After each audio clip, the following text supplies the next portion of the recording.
Jadi kalau LBH ini kebanyakan mereka ini kan belum secara penuh bekerja full, Pak. Seperti tadi saya katakan bahwa mereka selalu berada hanya di lingkungan Kota Madia, kabupaten, gitu. Di desa ataupun di wilayah desa itu paling ada juga itu pun tidak maksimal.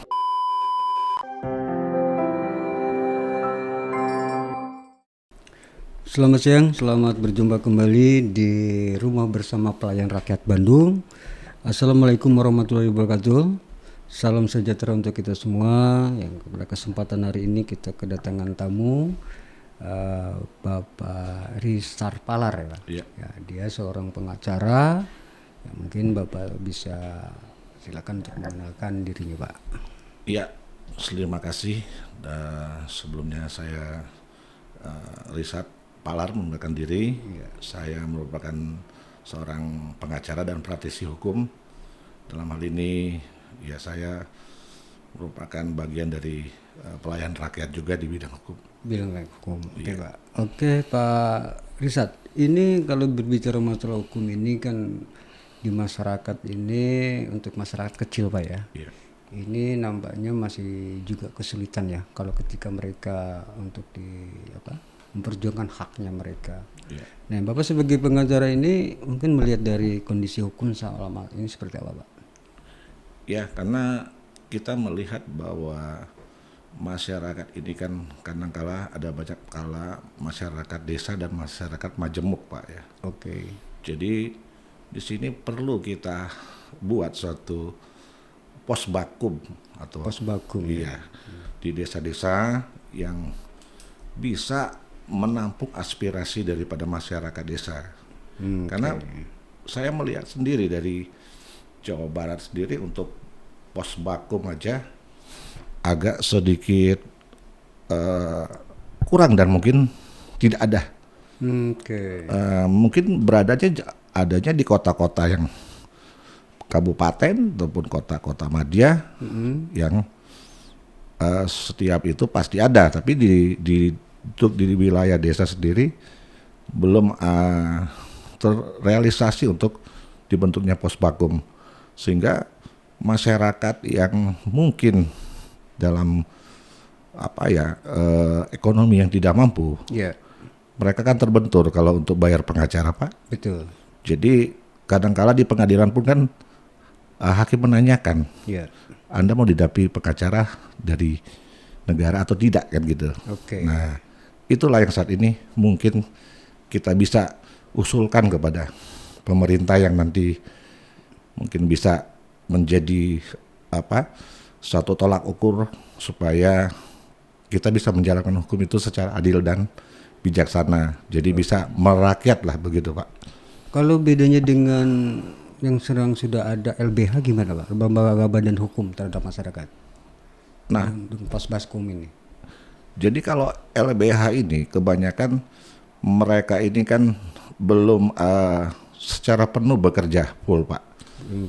Seperti tadi saya katakan bahwa mereka selalu berada hanya di lingkungan Kota Madia, kabupaten, gitu. Di desa ataupun di wilayah desa itu paling ada juga itu pun tidak maksimal. Belum tersentuh, Pak ya? Ya, belum maksimal lah mereka maksimal. ada LBH karena satu ya mungkin mereka terbentuk dengan tempatnya ataupun operasional mereka, Pak. Kadang gitu. pemerintah harus memperhatikan juga, Pak. Artinya kan seperti hal-hal mereka juga harus disediakan di tempat di kantor desa mungkin kan. Kantor desa. Ya, tempat maupun tempat ya menampung aspirasi masyarakat yang saat ini mengalami permasalahan hukum ya. Kebanyakan permasalahan tanah maupun yang hal-hal yang kita lihat ya mungkin keributan lah antar desa, kebanyakan begitu. Oke, Pak. Bapak melihat dari beberapa masalah, terutama gini, Pak. Saya melihat fenomena di masyarakat. Ya. Nah, ini kaitannya dengan pemahaman hukum ya. Masalah pendidikan hukum di masyarakat ini masih banyak, Pak ya, yang buta lah terhadap hukum-hukum pemahamannya ya.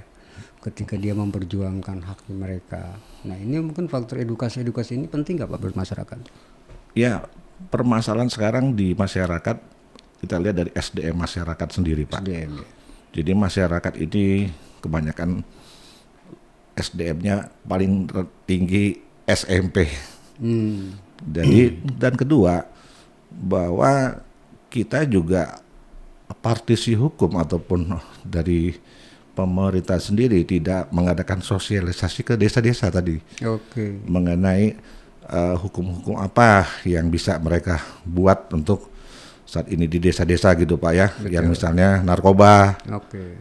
Bahaya narkoba gimana, kan gitu kan. Betul. Nah itu yang belum menjangkau, walaupun sudah ada BNN ya Pak, gitu. BNN juga terbatas karena biaya operasional mungkin Pak yang jadi permasalahan sekarang kan, begitu untuk mereka meluncur sosialisasi ke desa-desa.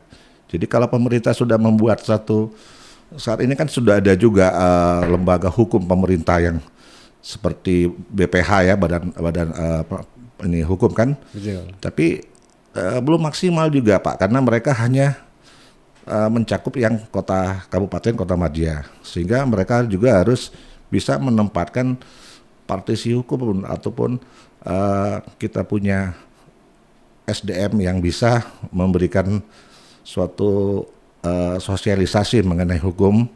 Ya utama ya saat ini kita menghadapi narkoba yang cukup banyak ya Pak ya. Banyak ya. Iya, karena semua yang saat ini yang dari anak-anak pun sudah hampir narkoba masuk Pak di desa-desa.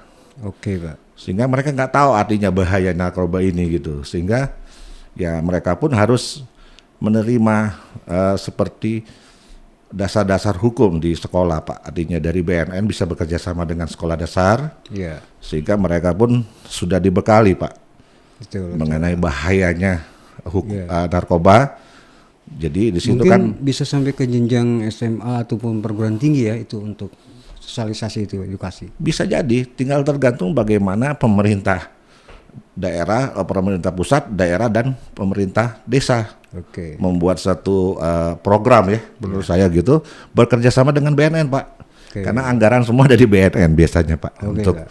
penyuluhan hukum ya. Itu gitu. dari sisi narkoba ya Pak. Iya. Kalau dari sisi yang lain Pak, misalkan di masyarakat ini banyak pengusaha ekonomi kecil ya, dimana ini dengan keterkaitannya dengan pinjaman online sampai bank emo Pak ya, di UKM ini kan mereka sendiri ketika berbicara legalitas hukumnya perusahaan pinjol ini atau mengatasnamakan koperasi pinjol yang itu kan banyak menjerat masyarakat sampai ke desa Pak. Betul ya. Nah ini kira-kira advokasi yang bisa dilakukan oleh Bapak seorang praktisi bagaimana membantu masyarakat itu ya, seperti apa tuh Pak kira-kira? Iya, artinya pinjol ini pun koperasi sudah sampai ke desa-desa. Ya sebenarnya mereka sangat membantu Pak. Ya. Tinggal dibuat aturannya aja Pak. Ya. Aturannya supaya pinjol ini jangan sampai membuat satu keuntungan yang merugikan orang desa. Betul. Artinya bunga yang cukup tinggi Ya. dan pembayaran yang artinya saat ini mereka mungkin dalam kesulitan pembayaran kan, di situ pun sudah ada pihak asuransi mungkin yang bisa menanggulangi ya. Artinya dari pinjol pun sudah menggandeng asuransi apabila mereka mengalami satu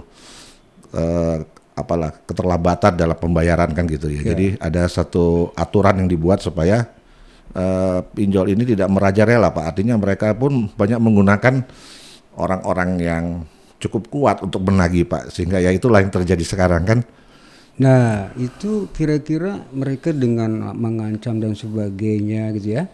Nah masyarakat kecil itu yang awam tadi hukum, artinya mereka kan perlu pembelaan Pak. Nah itu kira-kira ancaman-ancaman begitu itu secara hukum bagaimana? Ya kalau kita melihat masih standar ancaman biasa Pak, itu kan belum masuk ke arah pidana. Ya. Tetapi kalau sudah masuk ke arah ancaman yang besar, artinya sudah dengan kekerasan ya. Kalau masih dengan ancaman pemberitahuan lah, warning, ya itu biasa Pak. Jadi dalam arti karena masyarakat desa ini kan kita lihat SDM-nya kurang. Jadi perlunya mereka satu ketegasan dalam hal dari pinjol itu mungkin kan. Nah, tetapi kan saat ini berbeda. Mereka sudah membuat paduan yang satu paket. Satu warning, kedua dengan kekerasan, Pak. Betul. Gitu, menggunakan debt collector kan. Sehingga debt collector itu ya mereka kejar setoran, Pak, arti saat ini kan. Oke, Pak. Ini kan kaitannya kalau peminjaman kayak begitu kan perdata, Pak ya. Ya. Nah, artinya mungkin harapan masyarakat bagaimana yang tadi posbakum yang mungkin bisa disosialisasikan di desa-desa bisa membantu masyarakat desa juga, Pak ya. Untuk sosialisasi hukumnya ya, untuk bantuan hukumnya kali, Pak ya. Iya, seperti itu, Pak. Artinya di satu sisi kan bahwa pinjol ataupun koperasi itu kan mereka itu sudah sangat membantu di desa dalam arti untuk memberikan pinjaman ya bagi masyarakat desa yang terjepit dengan ekonomi kan. Tapi di sini kan mereka membuat aturan sendiri, Pak. Baik bunga maupun dengan aturan daripada pinjaman. Ya, itu regulasinya kan sekarang udah ada di OJK, Pak ya. Iya, betul.